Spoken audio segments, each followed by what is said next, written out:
అంటే ఇప్పుడు ఎన్టీఆర్ గారితో ఉన్న టైంలో అమ్మ ఎన్టీఆర్ గారు ఉన్న టైంలో చాలా మంది ఇండస్ట్రీ పీపుల్ అమ్మతో చాలా క్లోజ్గా ఉన్న సిచ్యువేషన్స్. కాకపోతే ఏంటంటే వన్స్ అక్కడ నుంచి పర్సన్ దూరం అయిపోయిన తర్వాత సేమ్ సింపతి కానివ్వండి, సేమ్ సపోర్ట్ కానివ్వండి, ఇండస్ట్రీలో ఉన్న వాళ్ళ దగ్గర నుంచి అమ్మకి దొరికిందా? కొంతమంది డెఫినెట్లీ ఉన్నారు కదా. ఇప్పుడు అదే చెప్తున్నారు కదా, అందరూ ఎవరో ఒకళ్ళు సైడ్స్ తీసుకోవాలి. ఈ సైడ్స్ తీసుకొని ఇప్పుడు ఎట్లా ఉంటుంది అని అంటే, మీడియా ముందుకు వచ్చేసి ఎవరో ఒకళ్ళు ప్రతి వాళ్ళు ఏదో ఒకటి చెప్తారండి. ఐ మీన్ ఓ పొలిటీషియన్ ఒక రకంగా చెప్తాడు, ఒక సినిమా యాక్టర్ ఒక ప్రొడ్యూసర్ ఇంకో రకంగా చెప్తాడు, prominent people. But what is the actual value of their words? You know ఇప్పుడు నేను ఒక లూజ్గా ఒక స్టేట్మెంట్ నేను చెప్పగలనండి, ఎవరి గురించి అయినా చెప్పగలను, ఎందుకంటే నాకు తెలిసిన ఒక నిజం గురించి నేను ఒక స్టేట్మెంట్ నిజంగా ఇవ్వగలను. కానీ మనం ఒక చెప్పే ముందు దాని రీపర్కషన్స్ ఏంటి. నాకు ఇక్కడ ఏదైనా సెల్ఫ్ ఇంట్రెస్ట్ ఉందనుకోండి, నాకు ఇప్పుడు శ్వేత గారు మీ గురించి మంచిగా చెప్పి మీకు నచ్చిన వాళ్ళ గురించి చెడుగా మాట్లాడితే నాకు మీ దగ్గర నుంచి మైలేజ్ వస్తుందని అనుకోండి. అట్లాంటి వాళ్ళు చాలా మంది ఇలా మీడియా ముందు వచ్చి ఏదో మాట్లాడటం, వాళ్ళకి ఏదో మైలేజ్ వచ్చి ఉండొచ్చు, మేబీ దట్ పర్సన్ వాళ్ళ నుంచి బెనిఫిట్స్ ఉండొచ్చు. కానీ ఇక్కడ చూడాల్సింది ఏంటి అని అంటే, ఆ కష్టాలు ఏంటనేది మాకు తెలుసు. ఓకే, వీళ్ళందరిలోకి మేము యాక్చువల్లీ చాలా కష్టపడి ఇంకా మేము వీఆర్ నౌ ఓకే గుడ్, ఇంకా మేము టాప్ పొజిషన్ అంటే మా పొజిషన్ టాప్ పొజిషన్ అని అంటే మనిషి పీస్ఫుల్గా ఉండి మన పనులు చేసుకోగలిగితే అదే నా ప్రకారం is top position in anyone's life. Okay, డబ్బులు సంపాదించడం టాప్ పొజిషన్ ఇన్ లైఫ్ అన్నాను నేను. సో ఇలాంటి వాళ్ళందరూ చాలా మంది వచ్చి వెళ్ళిపోయిన వాళ్ళు ఉన్నారు. యాజ్ ఎ సెడ్ దాట్ ఒకటి అర్థమైంది ఏంటి అంటే, చాలా తక్కువ ఏజ్లో ఈ మనుషులు దే ఆర్ లైక్ దాట్, మన పరిస్థితులు బట్టి మారిపోతూ ఉంటారు. బట్ వాళ్ళు ఒక బ్యాచ్కి భజన చేస్తూ ఉంటారు, లేకపోతే ఒక బ్యాచ్ గురించి ఏదో చెప్తూ ఉంటారు. సో వాళ్ళని పెద్ద ఐ డోంట్ కేర్ అండి, ఎందుకు నాకు వాళ్ళేం అన్నం పెడతలేదు, నాకు వాళ్ళ వల్ల బతకట్లేదు. నన్ను బతికించేవాళ్ళు, నన్ను బతికించేది నా ఎడ్యుకేషన్, నన్ను చూసుకునేది my parents, my mother. And third thing is my patience. నేను చూసే నా పేషెన్సే నాకు సపోర్ట్.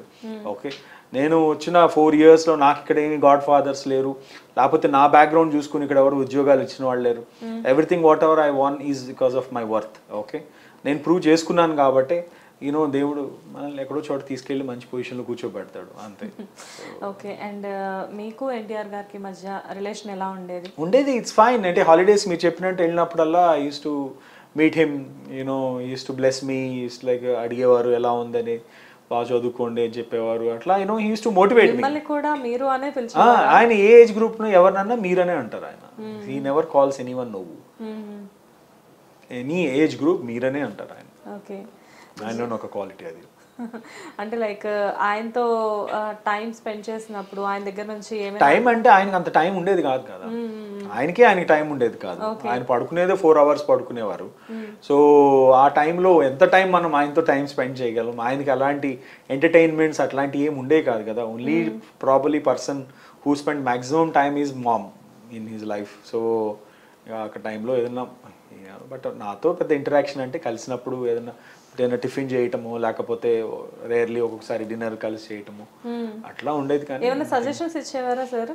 సజెషన్స్ ఇచ్చేవారు తప్పకుండా. అదే చెప్తున్నాను కదా, బాగా చదువుకోండి, కాన్సన్ట్రేట్ చేయండి, ఇవన్నీ మీరు పట్టించుకోకూడదు, పొలిటికల్గా వచ్చేవి, మీ ఎయిమ్ అనేది డిఫరెంట్, వాటి గురించి ఏమి ఇబ్బంది పడకూడదు. అప్పుడు ఏం చదువుకుంటూ ఉండేవారు మీరు? 11th 12th బైపీసీలో ఉన్నాను కదా. బైపీసీ అని అంటే అప్పటికి లైక్ ఆ తర్వాత ఎలక్షన్ గెలవడం జరిగింది, విన్ అయ్యారు. తర్వాత ఆఫ్ కోర్స్ ఆ తర్వాత మల్టిపుల్ ఈవెంట్స్.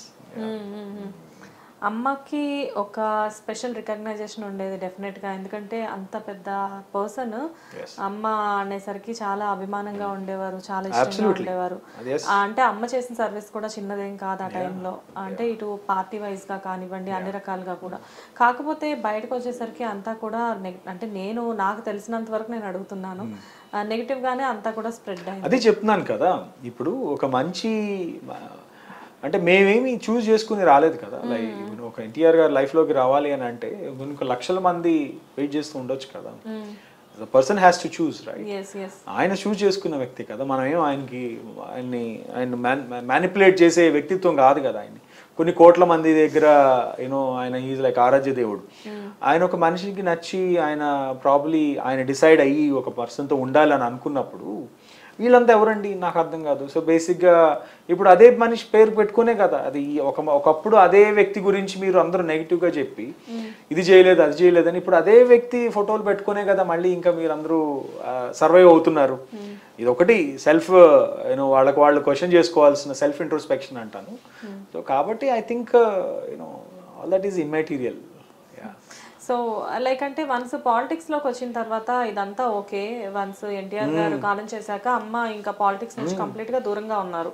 దూరంగా ఏం లేరు, బట్ ఏంటంటే ఇప్పుడు ఆయన పెట్టిన పార్టీని నడిపి తీసుకెళ్ళాలి కదండి. ఇప్పుడు ఒక ఆశయం యూనో మీరు ఏదో ఒక ప్రేమగా ఒకటి బిల్డ్ చేసుకున్నారు ఒకటి యూనో మనం అది చేయలేని పరిస్థితిలో ఆ వ్యక్తి లేనప్పుడు దాన్ని తీసుకెళ్లే వాళ్ళు ముందుకి ఎవరో ఒకరు ఉండాలి, టార్చ్ బేరర్స్ ఉండాలి కదా. సో ఆ పొలిటికల్ పార్టీని లాక్కోవటం జరిగింది. ఇప్పుడు సరే వాళ్ళ సైడ్ వాళ్ళు అనుకుంటారు పార్టీని సేవ్ చేయడానికి. నిజానికి ఒకటే క్వశ్చన్ అడుగుతాను, ఒక పార్టీని సేవ్ చేయడానికి ఒక మనిషిని చంపేయాల్సిన అవసరం లేదు కదా, రైట్? ఒక మనిషి అంటే ఎన్టీఆర్ గారు అనే ఆయన గాడ్ లాంటి వ్యక్తి. ఆయన స్థాపించిన పార్టీ కదా, ఆయన స్థాపించిన పార్టీ. ఆ పార్టీ ఆయన ఏమన్నా చేసుకుని ఆయన ఇష్టం. సరే రేపు అనుకుందాం ఆ పార్టీ వల్ల ఏమైనా నష్టం వస్తుందా, ఆ పార్టీ వల్ల పార్టీలో ఏమైనా అవుతుందా, అది సెకండరీ. ఆయన ఇష్టం అది. ఆయన ఎప్పుడు ఇన్ని సంవత్సరాలు ఎప్పుడు ప్రజల కోసం పనిచేసిన వ్యక్తి ఆయన పార్టీని ఒక వ్యక్తి కోసం పోగొట్టుకుంటాడండి? పోగొట్టుకోడు కదా, చేయరు కదా. కానీ ఇంకొకళ్ళు ఎవరో అయ్యో మీరు పార్టీ పాడు చేస్తున్నారని ఇంకొకళ్ళు ఎవరో దానికి రియాక్ట్ అయ్యి పార్టీని మీరు లాగేసుకొని ఒక పార్టీకి సంబంధించిన అసెట్స్ తీసేసుకుంటే ఆ వ్యక్తికి ఎంత బాధగా ఉంటుంది. మీది అనుకుని ఎంతో కష్టపడి ప్రేమగా బిల్డ్ చేసుకున్న ఒక డ్రీమ్ని ఇంకొకళ్ళు లాగేసుకుంటే ఎంత బాధ ఉంటుందండి. So I think probably that is what has caused అదే బేసికలీ మాట్లాడే వాళ్ళు ఏమన్నా 100 things they will speak, but this is me who I was in the situation. కాబట్టి నేను మాట్లాడేది is of course the most reliable part. Okay, ఎందుకంటే మిగతా ఎవరు చెప్పినా నేనున్నానని 100 మంది నేను ఇప్పుడు అప్పుడప్పుడు చూసి నవ్వుకుంటూ ఉంటాను. ఎవడెవడో అసలు ఐ డోంట్ ఈవెన్ నో ఇప్పుడున్న కొంతమంది పొలిటీషియన్స్ నేనున్నాను నేను చూశాను ఇది జరిగిందని చెప్తూ ఉంటారు. I laugh at them. ఆయన దాకా యాక్సెస్ రాగలిగిన ఈ రోజు 90% మాట్లాడే వాళ్ళు ఎవరికి యాక్సెస్ లేదు అసలు. Nobody has access. మరి అంతా చాలా మంది చెప్పుకుంటే అదే ఇప్పుడు మీడియా కూడా ఎట్లా అయిపోతుంది అంటే దాన్ని ప్రొజెక్ట్ చేసేసరికి 1,00,000 మంది చూసేసి ఇదే జరిగిందని. ఇన్ఫాక్ట్ పోయినసారి రామ్ గోపాల్ వర్మ గారు ఒక లక్ష్మీస్ ఎన్టీఆర్ అని ఒక సినిమా తీశారు. ఆయన మా దగ్గరికి వచ్చినప్పుడు మేము ఏదో చెప్తుంటే మేడం నేను చేసే సినిమా నాకు కూడా చెప్పాడు ఆయన, నేను చేసే సినిమా నేను ఎవరి వల్ల ఇన్ఫ్లుయెన్స్ అవ్వనండి, మీరు నాకు ఇది చెప్పినా నేను చేయండి అంటే నేను చేయలేను, ఎందుకంటే నాకంటూ ఒక I need some proof, I need some నేను రేపు చేసేది నేను పోయినా కొన్ని 50 సంవత్సరాల తర్వాత ఎవరన్నా చూస్తే అది రియలిస్టిక్గా మ్యాచ్ అవ్వాలి, అది నా కోసం చేస్తున్నాను మీకోసం కాదు లేకపోతే సొసైటీ కోసం కాదు అని ఒకటే మాట చెప్పాడు ఆయన. ఈ సైడ్ సొసైటీ కోసం అసలు కాదు, ఇది నా కోసం, నా రీసెర్చ్, నాకు interest. How can an NTR like person, legend, how can he fall for someone like you, and then what has happened? So his curiosity was that. So atla నమ్మే వాళ్ళు నమ్మారు, నమ్మని వాళ్ళు నమ్మలేదు. ఇట్ ఈస్ ఆఫ్ కోర్స్ అదే చెప్తున్నాను కదా, అసలు అంత సింగిల్ థాట్ ప్రాసెస్లో అందరూ నమ్మితే ఇన్ని కులాలు ఎందుకు, ఇన్ని మతాలు ఎందుకు చెప్పండి? ఇవే దీనికనే ఇంత ఫైట్ చేసుకుంటున్నారు. ఇంకా ఒక వ్యక్తి గురించి డిఫరెన్స్ ఆఫ్ ఒపీనియన్ అంటే ఐ డోంట్ కేర్ అంతే.